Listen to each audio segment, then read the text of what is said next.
आना चाहेंगे, लेकिन उससे पहले इधर छात्र यूपीएससी के खिलाफ खड़े हो रहे हैं। छात्र परीक्षा में उम्र सीमा बढ़ाने और प्रयासों की संख्या को अब 7 करने की मांग कर रहे हैं। इसको हम समझने की कोशिश करेंगे। सुनील जी, आपके पास आते हैं। कानूनी पक्ष की अगर हम बात करें तो इसका लीगल एस्पेक्ट क्या होगा? इसमें लीगल एस्पेक्ट ये है कि जहां जहां रिस्ट्रिक्शन होती है वहां वहां आपका अधिकार भी होता है। तो अगर यूपीएससी कहती है कि आप इसको 4 बार दे सकते हैं या 4 से ज्यादा नहीं दे सकते, इसका मतलब ये हुआ कि फिर आप इसको 4 बार दे भी सकते हैं, क्योंकि 79 में जब चेंज हुआ सिलेबस तो पुराना अटेम्प्ट्स को काउंट नहीं किया गया।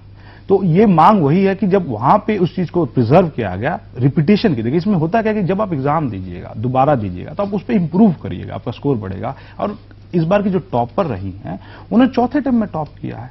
तो कहीं ना कहीं अगर आप फिर से अगर शुरू से करिएगा तो आपका रिपीटेशन का एडवांटेज कहां रहा? तो एक ये पहला मुद्दा प्रमुख आता है। दूसरा, सिर्फ 79 से क्लैरिटी नहीं आती। जब आप गवर्नमेंट का जो पॉलिसी आप देखिए, डिपार्टमेंटल कैंडिडेट का, सीएजी का, इनकम टैक्स का 2009 में जो चेंज हुआ था, या पोस्टल का, तो वहां पे भी रिस्ट्रिक्शन है नंबर ऑफ अटेम्प्ट्स की। तो जो वहां पे जब रिस्ट्रिक्शन नंबर अटेम्प्ट्स की, तो वहां पे आपका फिर अधिकार भी, और उस अधिकार को गवर्नमेंट ने प्रिजर्व किया था और उसमें सबको एक्स्ट्रा अटेम्प्ट्स और एज रिलैक्सेशन दिया था। तो ऐसा अब क्यों नहीं किया जा रहा है? क्यों? क्योंकि हमारे पास क्या कोई हमारी बात उठाने वाला नहीं है, या हम बिखरे हुए हैं। तो ये चीज को समझनी पड़ेगी, और इसमें लीगल पक्ष यही है, wherever there is restriction there is also a right, और ये चीज हमारे लिए बहुत प्रमुख है। जी, रुपेश जी, आपके पास आना चाहेंगे। कहीं ना कहीं जो छात्र हैं वो काफी कंफ्यूज है कि कभी सिलेबस चेंज कर दिया जाता है और तमाम जो चीजें हैं वो कहीं ना कहीं क्लियर नहीं है उनके लिए। तो ऐसे में जो मांग भी सामने लेकर आ रहे हैं छात्र, उसका एक अलग कानूनी पक्ष भी है। तो क्या करें वो छात्र? किस विजन के साथ वो खुद एक आगे बढ़े ताकि उन्हें आगे जो उनका रास्ता है वो सही रहे? देखिए, छात्रों को आपका जो सवाल उठाया बहुत अच्छा सवाल है। छात्रों को जब तक स्पष्टता से पता ही नहीं होगा तो वो अंधकार में ही भटकेंगे। अब यूपीएससी ने मार्च में इस बार सिलेबस लागू किया, चेंज काफी, मेंस में 9 पेपर होते हैं, काफी पेपर जो पुराने थे हटा दिए गए, नए पेपर उसमें जोड़े गए। और जो पुराने पेपर थे, जैसे हिस्ट्री का पेपर था, तो उसमें पहले सिर्फ स्वतंत्रता संग्राम भारत का पढ़ना था, अब वर्ल्ड का भी पढ़ना है। उसमें काफी पुराने पेपरों में भी काफी बदलाव उसमें जोड़े गए हैं। जैसे ज्योग्राफी पहले इंडिया की पढ़नी थी मेंस में, अब वर्ल्ड की भी जोड़ी गई है। तो यूपीएससी वाले कह रहे हैं कि हमने तो सब 5 महीने 7 महीने पहले हमने आपको बता दिया था, लेकिन आप ये बताइए कि मार्च में आपने लागू कर दिया, मई में पीटी है, तो 2 महीने में व्यक्ति पीटी ही पढ़ेगा, और पीटी जो है वो मेंस से बिल्कुल अलग है, क्योंकि उसमें सीसेट लिया जाता है। ठीक है, तो वो तो फंस गया। और दूसरी बात है, पीटी और मेंस के बीच में 5 या 6 महीने का वक्त इस बार दिया गया है। अब आप ये बताइए कि आप खुद जब आईएएस को सिलेक्ट करते हैं, आईपीएस को सिलेक्ट करते हैं, उनको आप 2 साल में ट्रेनिंग करवाते हैं, ठीक है, फिर आप प्रतियोगी छात्रों से कैसे उम्मीद कर सकते हैं, और जो अपने अंतिम चरण के प्रयासों में है, कि वो 5 महीने में चेंज पैटर्न को तैयार कर लें? तो ये कहीं ना कहीं यूपीएससी को और सरकार को, डीओपीटी को देखना पड़ेगा। और अच्छा, मैं एक बात और कहना चाहूंगा कि जो हम 3 वर्ष बढ़ाने की बात कर रहे हैं, वो एक ट्रांजिशन फेज है, हमेशा के लिए नहीं कर रहे हैं। जो परिवर्तन का दौर है, सिर्फ इसी दौर में इसको लागू किया जाए, और बाद में इसको ये वापस ले सकते हैं पूर्व सूचना देकर। और इसमें एक बात और मैं जोड़ना चाहूंगा, ये सिर्फ जनरल के लिए नहीं है। इसमें क्या है, सभी वर्गों के छात्र, चाहे वो ओबीसी हो, एससी हो, एसटी हो, जिनके भी प्रयास इन परिवर्तनों के कारण बर्बाद हुए हैं, उनको भी मौका दिया जाए। चलिए, तो ट्रांजिशन फेज के तौर पर इस जो वक्त की मांग की जा रही है वो ट्रांजिशन फेज के तौर पर की जा रही है। आपके पास हम वापस लौटेंगे। रुपेश, इस वक्त हमारे साथ एक दर्शक जुड़ गए हैं लखनऊ से, अभय हैं। बहुत बहुत स्वागत है अभय जी आपका, रखिए अपनी बात। मैम, ये डिमांड एकदम जायज है जी।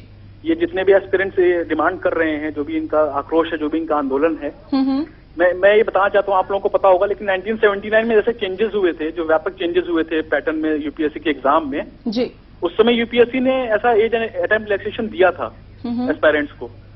इस बार ऐसा नहीं हुआ है। इस बार इन्होंने चेंजेस किए हैं, लेकिन दो स्तर पे किए हैं। एक बार पहले प्रीलिम्स में चेंजेस किया, फिर मेंस में चेंजेस किया।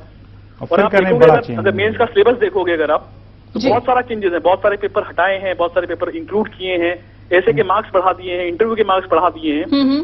तो ये देश का सबसे कॉम्पिटिटिव एग्जाम है, सबसे प्रतिभाशाली लोग उसमें बैठते हैं, सब तैयारी करते हैं। हमें टाइम चाहिए मैडम, हमें 1-1.5 साल तैयारी करने के लिए टाइम चाहिए उसमें।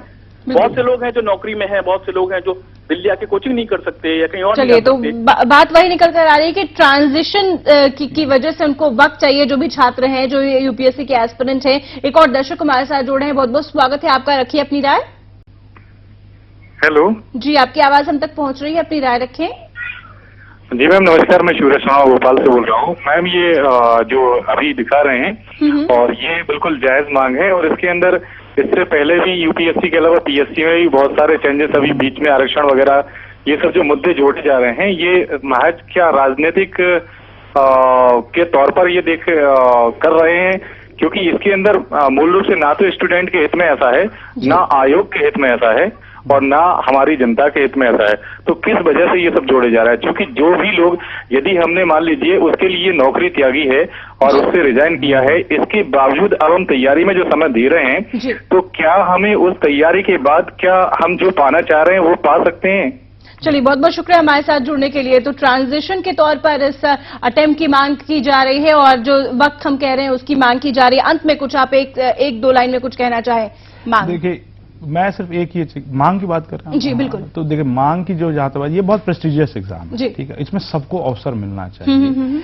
और क्या जो देश में ग्रामीण जनता में जो लोग रह रहे हैं, क्या उनका अधिकार नहीं है अपने गवर्नेंस में पार्टिसिपेट करने का? ये एक बहुत बड़ा मुद्दा है, और कहीं ना कहीं हम डेवलपमेंट के नाम पे किसी के अधिकारों का हनन ना करें, क्योंकि इससे जो सबसे ज्यादा प्रभावित है वो क्षेत्रीय भाषा के लोग, ग्रामीण पृष्ठभूमि के लोग हैं, तो उनके अधिकारों का हनन, और आपको पता है एम्प्लॉयमेंट की बहुत कम अपॉर्चुनिटीज। तो चलिए, अधिकार के तहत ही बदलाव की मांग की जा रही है, और ये जो मांग है ये तमाम यूपीएससी के जितने भी एस्पिरेंट्स हैं, जितने भी प्रतिभागी हैं, वो कर रहे हैं। बहुत बहुत शुक्रिया हमारे साथ जुड़ने के लिए। रुपेश शर्मा हमारे साथ जुड़े थे, साथ ही साथ हमारे साथ स्टूडियो से सुनील कुमार सिंह जी जुड़े थे। आप दोनों का बहुत बहुत शुक्रिया। तमाम कॉलर्स का भी हमारे साथ जुड़ने के लिए बहुत बहुत शुक्रिया। तो अधिकार के तहत बदलाव की मांग की जा रही है, और मांग ये है कि जो चेंजेस किए जा रहे हैं उस कम से कम उसको समझने के लिए, और वो जो स्टडी पीरियड है, जो ट्रांजिशन पीरियड है, उसको समझने के लिए और हमें बेहतर करने के लिए मौका दिया जाए। हमारे साथ इस खास में फिलहाल इतना ही। बने रहिए। नमस्कार।